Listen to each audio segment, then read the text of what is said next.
Welcome to Lost Relation Chronicles. It was an ordinary Thursday evening, but things were about to change. My wife, Kathy, and I were in the kitchen, making dinner together. She was chopping onions while I sliced cheese and ham for our omelets. Then, out of the blue, she said something that stopped me cold. "Ben, we've been married for almost 7 years, and we've always been honest with each other, right?" I set down the knife, caught off guard. "Of course," I replied. "Honesty is the foundation of our relationship." Kathy's expression grew serious. "I met someone," she said quietly. A jolt went through me. "What do you mean?" I asked, even though I was afraid of what she'd say. She looked away for a moment, then continued. "He's a guy from work. A really nice guy. I've been having lunch with him." My stomach twisted. "Is there more to it? Do you like him?" I asked, holding my breath. She glanced down, guilt written across her face, and nodded softly. I felt a wave of nausea. We needed to talk. I set the knife down and steadied myself, pressing both hands onto the table. "How far has it gone with this guy?" I asked, my voice barely steady. Kathy leaned back against the counter, avoiding my gaze. "We've been having lunch every day for a few weeks," she admitted, "and we had dinner last week when you had a late business meeting." I took a deep breath. "Have you held hands, kissed, or done anything more?" She turned pale, then nodded slowly. "We've kissed." A wave of sickness rolled over me. Did it go further than just a kiss? She looked at me, shook her head, and said, "Not yet." I felt my knees go weak and sank into a chair. "So, you're considering it?" I asked quietly. Her lips tightened, and she gave a stiff nod. "I think so," she whispered. "He wants me to go away with him for a weekend." I could barely get the words out. "Are you going?" She closed her eyes for a moment before answering, "Yes. I don't want to hurt you, but I need to understand what he means to me." "I'm sorry, Ben. I promised him I'd go. I couldn't just leave without telling you." My voice was hollow as I asked, "Where are you going?" "Miami," she replied, barely above a whisper. I forced myself to ask, "Sharing a room, I suppose?" She nodded. "He's booked a suite. And when are you leaving?" "Tomorrow morning." I shook my head, feeling a mix of anger and sadness. "So, you waited until the last second to tell me, huh?" She looked at me, her face tense. "I wanted to be sure I was going through with it before I hurt you." "How considerate of you, Kathy," I said, my voice heavy with sarcasm. "Does he even know you're married?" "Yes, of course," she said defensively. "I always wear my wedding rings." "Do me a favor then," I said bitterly. "Don't wear them when you're in his bed in Miami." Her face fell, but I continued. "Does he know you talk about me?" "I talk about you all the time when I'm with him," she said softly. I could feel the resentment building. "I'm sure you've had plenty of nice things to say about me, right? Like how I'm such a nice guy, just like him. Or maybe you've mentioned that I'm not exactly stellar in bed, not the best provider, or that I leave toenail clippings on the carpet." She looked hurt. "I've never said anything negative about you, Ben. He knows I love you," she said softly. I shook my head, feeling disbelief mixed with anger. "But apparently, not enough to stop you from spending a weekend away with him. You love me, but maybe you're not in love with me. Is that it?" She sighed, her voice wavering. I don't know. I'm confused." "So, you're seeking clarity in the arms of this really nice man who knows you're married but doesn't care?" I shot back. "Has this nice guy been tested for STDs recently?" She winced. "He's not like that, Ben. He hasn't been with anyone in over 2 years." "That's what he says," I replied, my skepticism clear. "But I bet he's not telling you the whole truth. Guys like him see a beautiful, married woman and want to conquer her. That's the real game." Kathy looked away, guilt on her face. I took a deep breath. "Is this nice guy your boss?" She shook her head. "No. He's my boss's boss." "So, you're really moving up, huh? Climbing the corporate ladder with your body instead of your talent and hard work?" Kathy's eyes flashed with anger. "I'm not sure what I'm doing, Ben, but your crude approach isn't helping you escape with another man for a weekend in Vegas?" I scoffed. I took a steadying breath, my voice softer but thick with emotion. "Let me ask you something. If I beg you not to go, if I get down on my knees and plead with you to stay here with me, will you do it?" She looked down, avoiding my eyes, and shook her head. "I can't, Ben. I promised Roger I'd go with him, and I can't break my word." "So that was his name." I took a breath, feeling the anger surge again. "I see. You can break the vows you made to me 7 years ago, but you can't break a promise to Roger?" Her voice softened. "I'm sorry, Ben. I don't want to hurt you, but I have to do this for me. Please try to understand. In that moment, I knew I'd lost her, but through the pain and misery, an idea surfaced. A final parting shot that might, if nothing else, make her pause and think about the impact of her choices on us. I stood up, glanced briefly in her direction, then turned toward the basement door. Wait here, I said quietly. I want to show you something. Then I'll get out of your way so you can get ready for your trip. I went down to the basement and found the Halloween prop I was looking for. Then I opened our wall safe, took out a piece of paper, grabbed a hammer and some nails, and brought everything back upstairs to the kitchen. Kathy looked confused as she saw me carrying a small wooden coffin, something we usually use as a Halloween decoration. What's going on? She asked, her tone uncertain. I set the coffin on the kitchen table, clearing the sandwich fixings off to the floor. Just bear with me for a moment, I said. We've been together for so long, and before it all ends, I want to show you something. I tapped the top of the 3-foot wooden coffin. This is a coffin. Well, it's a cheap Halloween prop, but it still represents a coffin. Here's the lid, and here's a hammer and some nails. Kathy's expression grew uneasy. And this, I continued, holding up the paper from the safe, is our marriage license. I opened the lid of the coffin, placed our wedding license inside, and closed it with deliberate care. Ben, what in the world are you doing? Put our marriage license back where you found it. Kathy's voice was rising, an edge of panic breaking through. Why, Kathy? I asked, meeting her gaze steadily. It doesn't hold any significance anymore. It belongs here, in the coffin, ready for its burial. She blinked rapidly, tears welling up. What are you talking about, Ben? I shook my head, the pain cutting deep. It's proof that we're married. A truth that won't mean anything once you leave to be with Roger tomorrow. Now she was visibly shaken. You don't know that, Ben. I don't even know that. Oh, I know, Kathy. You've made your choice to run off with Roger. And mine. I paused, gripping the hammer. Mine is to choose divorce. I took a nail, placed it on the lid, and drove it in with a sharp thud. Kathy flinched at the sound. That's the first nail, I said, symbolizing all the lunches and dinners you had with him. I positioned another nail at a corner and hammered it in. And this one, for the kisses you shared with him. Her mouth quivered as I continued, each nail sealing more than just the coffin. I drove the third nail into another corner. This nail represents your agreement to go away with Roger, the really nice guy, for a weekend in Vegas, I said, lifting the final nail, positioning it at the last corner of the coffin. With one firm hit, I began driving it into the wood. And that's the fourth nail. Kathy's eyes widened as I continued, my voice steady. You know the expression, the final nail in the coffin? It seals things for eternity, solidifying the fate of whatever's inside. Our marriage is in that coffin, Kathy. When you leave for Miami with Roger tomorrow morning, that last nail will seal it, ending our life together, irreconcilably and irrevocably. Her voice cracked as she spoke. You can't mean that, Ben. You can't throw us away over one mistake. I looked at her, feeling both the weight of my words and the sting of her choices. I'm not the one tossing our relationship away, Kathy. You are. I've loved you with every fiber of my being. You're the most beautiful, captivating woman I've ever known. It's been an honor and a joy to call you my wife for these past 7 years. No, I'm not the one ending things here. If I could, I'd climb into that coffin with our marriage certificate and be buried right alongside it, I said, feeling the ache in my chest deepen, just to satisfy my curiosity and maybe twist the knife a bit deeper. If I checked the luggage you're packing, would I find some lingerie? Maybe a negligee you bought just for this trip? Kathy didn't answer, but her tearful expression said it all. I nodded, feeling both devastated and numb. That's what I thought. I took a step back. I'm leaving now. I don't want to witness your final act of betrayal. I'll come back to get what I need for the next couple of weeks after you've left with Roger. While you're in Vegas, though I suspect you'll be too busy with Roger to think of anything else, you might want to consider what items in the house you'd like to keep.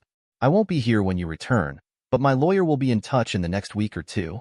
I grabbed my jacket, walked out the door, got into my car, and drove away. It was the worst evening of my life. I felt hollow, numb, and utterly lost. I didn't have a destination in mind. I just needed to escape. Eventually, I found a cheap motel, far enough from the airport to avoid any risk of seeing Roger. It didn't matter where I stayed. In the end, he had won. Or maybe I had just lost. My phone buzzed a few times, Kathy's name lighting up on the screen, but I ignored it. I couldn't bear to hear her excuses or listen to her try to explain away what she had done to our marriage. That night, I slept poorly, haunted by visions of them together, their intimacy replacing what I thought we'd shared. The next morning, I dragged myself out of bed, threw on the same clothes, and found a nearby diner. I ordered coffee and toast, but I could barely manage a few sips. Despite my efforts to shut out thoughts of Kathy, my mind drifted back to her. I could imagine her holding hands with Roger on the plane, sharing quiet smiles in the taxi, eager to reach their room. I had heard about the pain of betrayal, but until now, I never understood just how deeply it could break someone. At 9, I finally called my office to let my assistant know I wouldn't be coming in. She asked if I was feeling unwell, and I simply replied yes, hoping to be back to my usual self by Monday. After hanging up, I noticed a barrage of missed calls from Kathy and a dozen text messages. I didn't delete them, nor did I read any of them. The last message and call were from 7:45, so I assumed she had given up trying to reach me before leaving to be with Roger, the man who had taken my wife. I refused to call him a nice guy anymore. He was anything but that. Revenge on him felt inevitable. I just needed the right moment. To be cautious, I waited until 10:30 to head home and collect what I needed for my new life as a single man. As I pulled into the driveway and opened the garage door, the sight of Kathy's car missing hit me like a ton of bricks. She had likely taken it to meet Roger, avoiding the need for a taxi. I scolded myself for even considering that she might have changed her mind and stayed home. "Get real, buddy," I muttered. "She dumped you. She found a better deal. Some guy who could whisk her away to Miami and pamper her in luxury hotels. Wake up and move on," I told myself. "You might not find someone as stunning as her, but you'll find someone." Despite my own words, I struggled to believe them deep down. As I stepped inside the house, an unsettling silence enveloped me, making everything feel foreign through the fog of a broken heart. It had once radiated warmth and vitality, but now it felt cold and hollow. Moving through the kitchen, I noticed that the remnants of cheese and ham I had scattered on the floor were gone, and the coffin was no longer on the table. It had probably been thrown in the trash, a testament that my desperate attempt to reach Kathy had fallen flat. Lust, I reminded myself, can cloud judgment in profound ways. I climbed the stairs to the master bedroom and pushed the door open. There, atop the bed, sat the coffin, its lid partially lifted and a crowbar resting nearby. Someone, presumably Kathy, had gone to great lengths to pry some of those nails loose. Out of curiosity, I checked and found the marriage license I had hidden inside, now placed between the two pillows at the head of the bed. Looks like she didn't even want to grant me that victory, I muttered to myself, turning toward the dresser to grab my underwear and socks. I noticed a pile on the table by the window. 3 sets of beautifully crafted, undoubtedly expensive women's underwear, all torn to shreds, along with a yellow negligee, reduced to ribbons. Atop the pile was a piece of paper with a message written in bold black benair. "I cannot share what I do not own." What on earth? I exclaimed aloud. Glancing back at the bed, I spotted a similar note propped against the coffin, the same message scrawled in the same black ink. Just then, the screech of tires and the crash of 2 cars echoed from outside, followed by the front door bursting open. "Where are you? Oh God, please be here. Please, Ben. You have to be here so I can tell you how wrong I was. How horribly, stupidly wrong I was." A woman's voice screamed through the house. I heard hurried footsteps racing up the stairs, then the sound of stumbling and falling halfway up. She was sobbing uncontrollably, and when she spotted me standing at the top of the landing, she reached out her arms and began to crawl toward me. In all our 7 years of marriage, and 2 years of dating before that, I had never seen her like this. She wore no makeup. Her hair was a wild mess, her eyes swollen and red. Dressed in a Seattle Tacoma sweatshirt, gray sweatpants, and those fuzzy but funny slippers I had jokingly gifted her one Christmas, she looked utterly lost. "Kathy, what's going on? Where's Roger?" I asked, concern flooding my voice. She shook her head violently, her words tumbling out in a rush. "I can't give away what's not mine, Ben. That's what I told him." "Who?" I asked, my heart pounding. "Roger. That's what I told him when he came to pick me up. I can't give away what's not mine." Kathy's voice trembled as she continued her slow crawl up the stairs toward me. "I was dressed just like this." He asked why I wasn't ready to go to Miami with him, and I repeated that I couldn't give away what's not mine. He said, "What the hell does that mean?" And I told him I couldn't go anywhere with him, would never go with him, would never speak to him again because I don't belong to him. My body belongs only to my husband, and I will never share it with anyone else. Tears streamed down her cheeks as she continued. "He called me names, Ben. He said I was a liar and a tease, that I'd wasted his money on airfare and a suite at the Aria. He threatened to ruin my reputation at work, calling me a fraud, and said he'd get me fired. I told him he couldn't get me fired because I quit. She finally reached the top of the stairs and collapsed at my feet, her body racked with sobs. I knelt down beside her, my heart aching for the woman I thought I'd lost. "Kathy, are you saying you really mean it? That you want to be with me?" He was furious. His tires screeched for a block as he sped away. Finally reaching the landing, Kathy wrapped her arms around my ankles, clinging to my legs. "I'm so ashamed," she cried. "I hurt the only person who's always shown me love, who would do anything for me. I betrayed the trust of the man who means everything to me. I'm so sorry."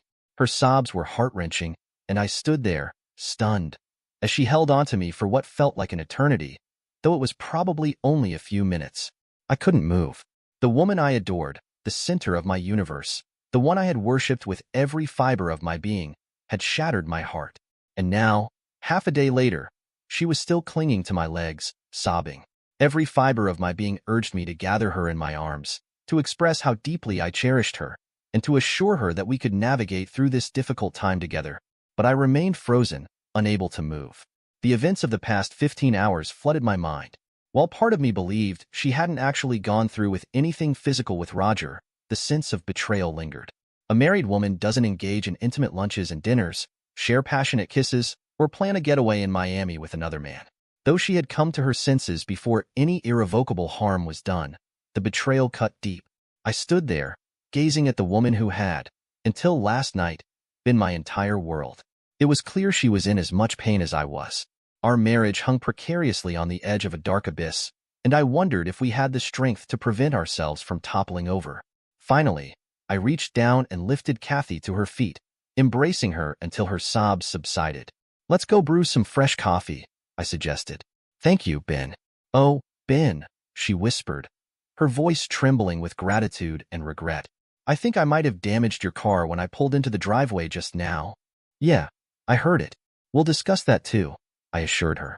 I helped her back downstairs and into the kitchen. As we sipped our coffee, I asked, "What made you change your mind? Last night, you seemed so sure about going with Roger. What happened?" She looked at me over her cup, her eyes still red and swollen. "You buried our marriage." "What do you mean?" I asked, puzzled. "You put our marriage license in that coffin and sealed it shut.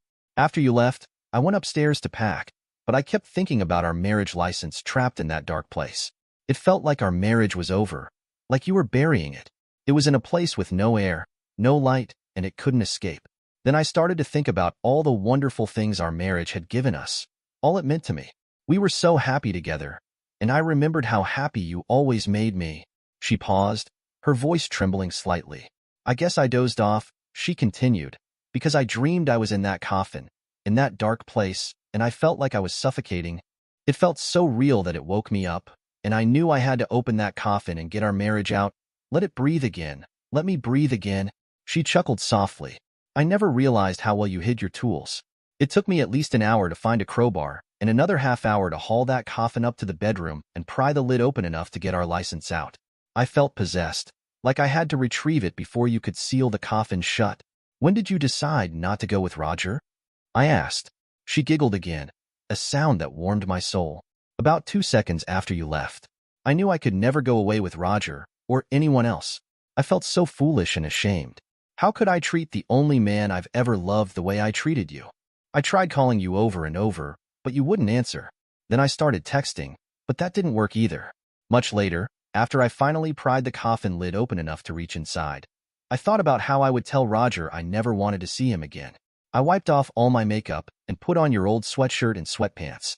My eyes were already red and swollen from crying, and I wondered how Roger would see me, the real me that you always see and still love. You're the most beautiful woman I've ever known, Kathy. Even now, you look perfect to me," I said. And when I realized that, I knew I had to do everything in my power to win you back, to make you love me again. I hadn't packed much yet, but as I started to unpack, I saw the lingerie I bought for the trip with Roger, and I broke down again. Just the sight of it made me sick. They were the final expression of my betrayal, and I had to destroy them. I grabbed my scissors and ripped them all to shreds. They cost a lot of money, but I couldn't bear to look at them. I destroyed them just like I thought I had destroyed you and our marriage. That's when I went to where I kept our marriage license and picked it up to look at it. It's really simple. It says that Kathy Russell and Ben Hardy got married on June 12, 2005. My maid of honor and your best man witnessed it. As I read it, memories flooded back. We stood in front of all our family and friends, promising to be faithful to each other until death. I cried again, realizing I couldn't be with anyone else but you. I told Roger I couldn't share what I didn't own when he came to pick me up. Thank you for sharing. You've given me a lot to think about. Do you think we'll get through this and be okay? Kathy asked. I'm not sure, Kathy. I hope so, but right now I'm uncertain. You nearly broke me last night. I've never felt such pain before. I felt betrayed, alone, and helpless. Can you imagine knowing the person you love most, the one you've always trusted completely, is choosing someone else over you? Tears welled up in her eyes again. Oh, Ben, I'm so sorry. I was out of my mind. I'd do anything to make it right, even die if that would help. Dying definitely wouldn't help. I want you alive, healthy, and, more than anything, I want to trust you again. Luckily, it won't be as hard as it could be because, like you said, we've always been honest with each other. Even last night when you expressed what you thought you felt. What now, Kathy? I'm not sure about you, but I didn't sleep well last night. If it's okay with you, I'd like to have you with me in bed. It might be too soon for that. We don't have to do anything, Ben. I just want to feel you next to me where only you belong, she said, her dark eyes pleading earnestly. I couldn't resist her plea. Okay, but no funny business, Kathy. I'm still upset with you, I replied firmly. A small smile tugged at the corners of her mouth. Anything you say, darling, she said, crossing her heart.